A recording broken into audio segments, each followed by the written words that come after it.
Hello friends, welcome back to റീറൈഡ്സിൻ്റെ പുതിയൊരു വീഡിയോയിലേക്ക് എല്ലാവർക്കും സ്വാഗതം. ഇന്ന് ഞങ്ങൾ പോകുന്നത് ഒരു പക്ഷേ മംഗലാപുരത്തെ പളനിമല എന്ന് വിശേഷിപ്പിക്കാവുന്ന ശ്രീ കാരിഞ്ചേശ്വര ക്ഷേത്രത്തിലേക്കാണ്. മംഗലാപുരത്തെ പളനിമല എന്നത് വെറും അൺഒഫീഷ്യലാണ്, എൻ്റെ മാത്രം കൺസെപ്റ്റിൽ പറഞ്ഞതാണ്. സോ ക്ഷേത്രം എന്നതിലുപരി കാരിഞ്ചേശ്വരത്തെ ക്ലൈമറ്റും വ്യൂ പോയിൻ്റൊക്കെയാണ് ഇന്ന് ഞങ്ങൾ എക്സ്പ്ലോർ ചെയ്യാൻ പോകുന്നത്. തമിഴ്നാട്ടിലെ പളനിമല ശ്രീ മുരുകക്ഷേത്രമാണെങ്കിൽ കാരിഞ്ചേശ്വരത്ത് ശ്രീ മുരുകൻ്റെ അച്ഛനും അമ്മയുമായ ശ്രീ ശിവപാർവതി ക്ഷേത്രമാണുള്ളത്.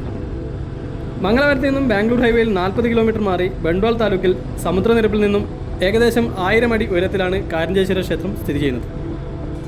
പളനിമലയിൽ 670 പടികളാണ് നമുക്ക് കയറാനായിട്ടുള്ളതെങ്കിൽ ഇവിടെ കാരിഞ്ചേശ്വരത്ത് 355 സ്റ്റെപ്പുകളാണ് നമുക്ക് കയറാനായിട്ടുള്ളത്. സോ ബാംഗ്ലൂർ ഹൈവേ ആണിത്.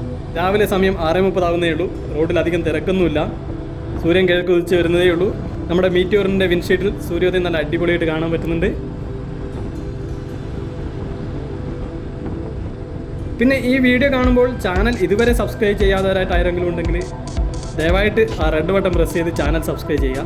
അപ്പം പുതിയ വീഡിയോസിൻ്റെ നോട്ടിഫിക്കേഷൻ ലഭിക്കാനായിട്ട് ആ ബെല്ലൈക്കനും കൂടി ഒന്ന് പ്രസ് ചെയ്യുക.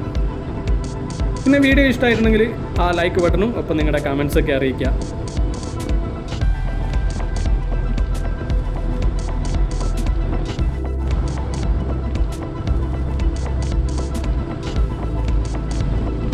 ബാംഗ്ലൂർ ഹൈവേയിൽ നിന്ന് ബണ്ട്വാൾ ധർമ്മസ്ഥല ചിക്ക്മാംഗ്ലൂർ റോഡിലേക്കാണ് നമ്മളിപ്പോൾ കയറിയത്. ഇവിടുന്ന് ഏകദേശം 15 കിലോമീറ്റർ ഉണ്ടാവും കാരിഞ്ചേശ്വരത്ത്. ഒരു പക്ഷേ മംഗലാപുരത്തുള്ള ലോക്കൽ ആർട്ടിസ്റ്റിന് കാരിഞ്ചേശ്വരവും ക്ഷേത്രത്തെ പറ്റിയൊക്കെ നന്നായിട്ട് അറിയുന്നുണ്ടാവും.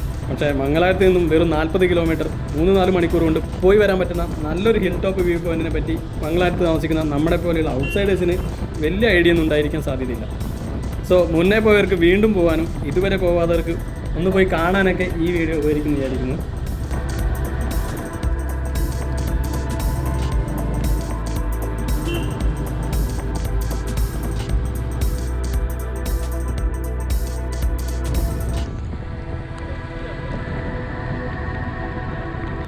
ഇതാണ് കാരിഞ്ചേശ്വര ക്ഷേത്രത്തിൻ്റെ മുൻഭാഗം. ഞാൻ നേരത്തെ പറഞ്ഞ 355 സ്റ്റെപ്പുകൾ കയറാനായിട്ട് തുടങ്ങുന്നത് ഇവിടുന്നാണ്.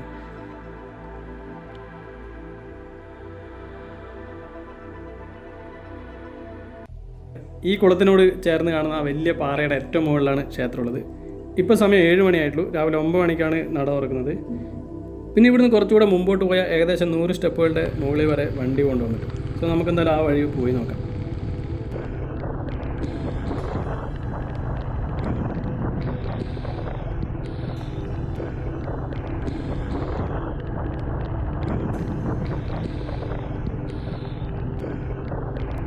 നല്ല ചെങ്കുത്തായിട്ടുള്ള കയറ്റാണ്. പക്ഷേ ഇതിൻ്റെ മുകളിലെത്തിയാൽ നല്ല അടിപൊളിയായിട്ടുള്ള ഒരു വ്യൂ പോയിന്റ് ഉണ്ട്.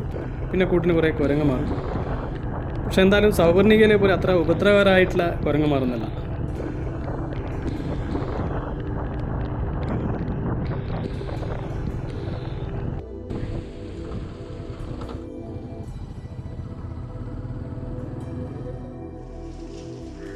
ഇതാണ് ശ്രീ പാർവതി ക്ഷേത്രം. ഇവിടുന്ന് പിന്നെ 200-ലും കൂടുതൽ സ്റ്റെപ്പ് മേലോട്ട് കയറിയിട്ട് വേണം നമുക്ക് ഏറ്റവും മേലെയുള്ള ശിവക്ഷേത്രത്തിലേക്ക് എത്താൻ.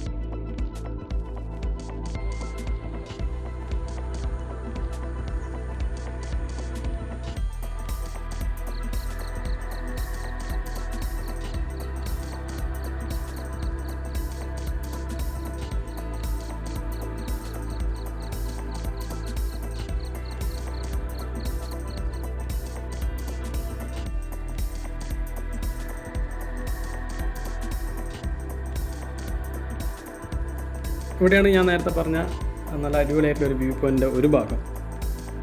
പിന്നെ ഇതിൻ്റെ ബാക്കി ഭാഗം എന്ന് വെച്ചാൽ ഏറ്റവും മുകളിൽ കയറി അവിടെ നിന്ന് കാണാൻ പറ്റും. അത് കുറച്ചുകൂടെ അടിപൊളിയാണ്.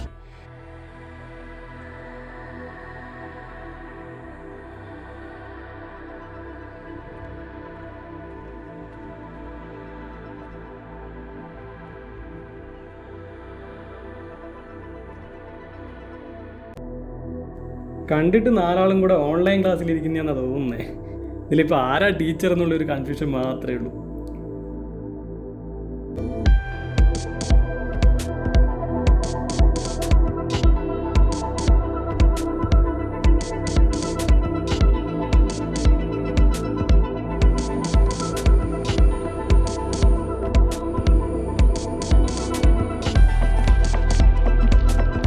ഓയ്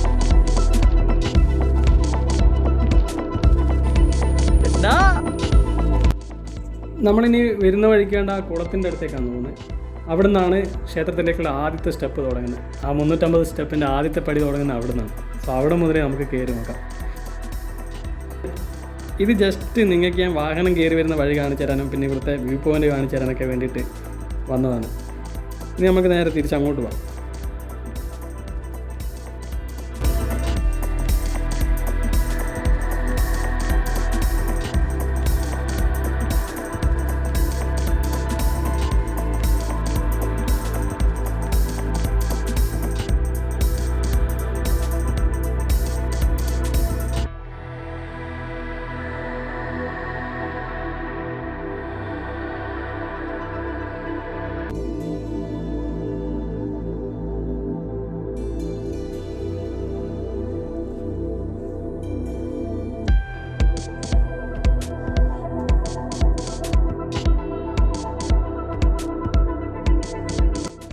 പിന്നെ കുടിക്കാനുള്ള വെള്ളവും ലൈറ്റ് ഭക്ഷണവും പിന്നെ ഗ്ലൂക്കോസ് പൗഡർ പോലെ എന്തെങ്കിലുമൊക്കെ കരുതുന്നത് നല്ലതായിരിക്കും.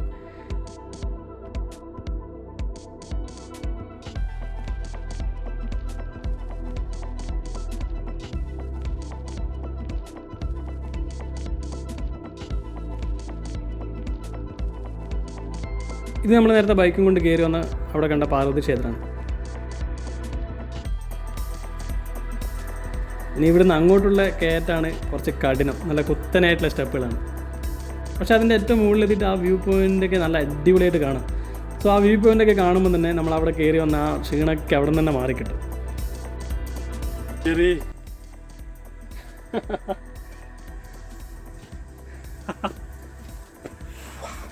അടിപൊളി. കൂടെ വന്ന് കൂടെ വന്ന 2 പേരും അവിടെ സ്റ്റക്കായി. പാർവതി ക്ഷേത്രത്തിൻ്റെ ഒരു അപ്പർ വ്യൂ ആണ്. നന്നായിട്ടുണ്ട്.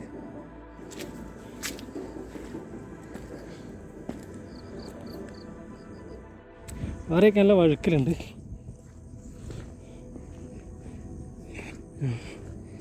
നമ്മൾ നേരത്തെ ഏറ്റവും താഴെ കണ്ട കുളത്തിൻ്റെ ആ ഏരിയ ആണിത്. ഇതിൻ്റെ താഴെ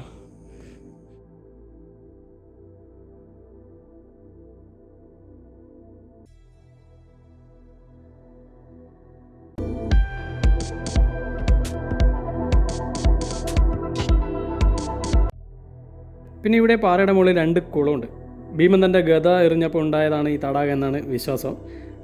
അതുകൊണ്ട് തന്നെ ഇതിൻ്റെ പേര് തന്നെ അറിയപ്പെടുന്നത് ഗദാതീർത്ഥം എന്നാണ്. പിന്നെ ഭീമൻ തൻ്റെ പാദം നിലത്ത് അമർത്തി ചവിട്ടിയപ്പോൾ ഉണ്ടായ മറ്റൊരു കുളം കൂടിയുണ്ട്. അതറിയപ്പെടുന്നത് ജനുതീർത്ഥം എന്നാണ്. പക്ഷേ ഇവിടുത്തെ വെള്ളം ഏത് വേനൽക്കാലത്തും വറ്റില്ല എന്നുള്ളതാണ് ഒരു പ്രധാനപ്പെട്ട കാര്യം. പിന്നെ ക്ഷേത്രത്തിലെ പൂജയ്ക്ക് ആവശ്യമായിട്ടുള്ള വെള്ളം ഇവിടെ തന്നെയാണ് കൊണ്ടുവന്നത്. എന്നും രാവിലെ എടുത്ത പൂജാരി ഒരു കിതപ്പോ ഒന്ന് നെക്കുകയോ പോലും ചെയ്യാണ്ട് ഒരു കുടം വെള്ളം എടുത്തിട്ട് ക്ഷേത്രത്തിലേക്ക് പോകണമെന്ന് കാണാൻ പറ്റും. ശരിക്കും അതിശയം തോന്നിയിട്ടുണ്ട്. നമ്മളൊക്കെ കയറി വരുമ്പോൾ കിതച്ച് വഴിയിലൊക്കെ നിന്നിട്ടാണ് നമ്മൾ കയറി വരുന്നത്. പക്ഷേ ഇതങ്ങനെയൊന്നുമല്ല. ഒരു കിതപ്പ് പോലും ഇല്ലാണ്ട് പൂജാരി നല്ല കൂളായിട്ട് കയറി പോകുന്നതാണ്.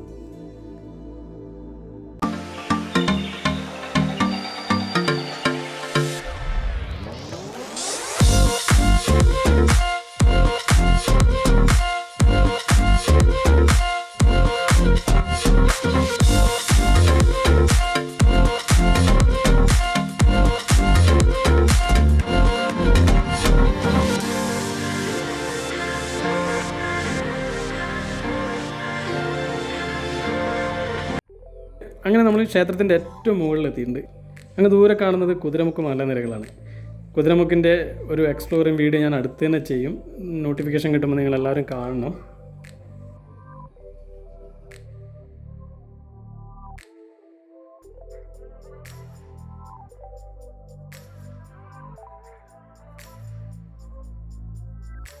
ഇവിടുത്തെ പ്രധാന ഉത്സവം എന്ന് പറയുന്നത് ശിവരാത്രി നാളിലാണ്. 4 ദിവസം നീണ്ടു നിൽക്കുന്ന ഉത്സവമാണ് ശിവരാത്രി നാളിലുണ്ടാവുക.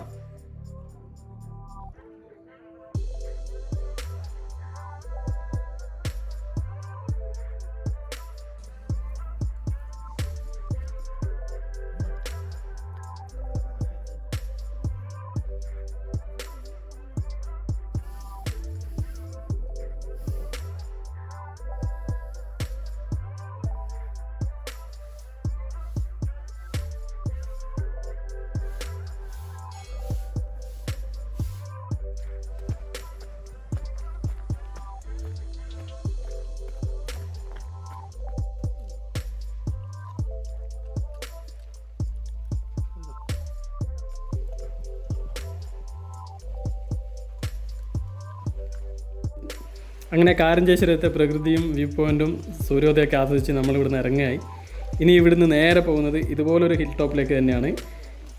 നരഹരി ഹിൽസ് എന്ന് പറയുന്നൊരു ഹിൽ ടോപ്പിലേക്കാണ് നമ്മളിനി ഇവിടുന്ന് നേരെ പോകുന്നത്. പക്ഷേ ഇപ്പോൾ തന്നെ ഈ വീഡിയോ അത്യാവശ്യം നല്ല ലെങ്തി ആയിട്ടുണ്ട്. സോ പറ്റിയാൽ നരഹരി ഹിൽസിൻ്റെ വിശേഷങ്ങൾ അടുത്ത വീഡിയോയിലേക്ക് അപ്ലോഡ് ചെയ്യാം. And thank you for watching. See you soon. Bye by.